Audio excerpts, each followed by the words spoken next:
Watter een van die volgende swaksure, elk met 'n konsentrasie van 0,1 mol per kubieke desimeter, het die laagste hydronium-ioon konsentrasie? Die korrekte antwoord is D, waterstofsulfiet.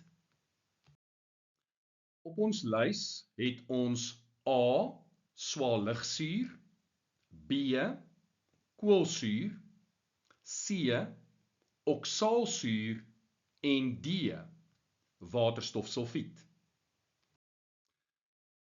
Die vraag sê vir ons dat al vier hierdie sure dieselfde konsentrasie het, naamlik 0,1 mol per kubieke desimeter. In gevalle waar die konsentrasies dieselfde is, vergelyk ons die ionisasiekonstantes, met ander woorde die Ka-waardes.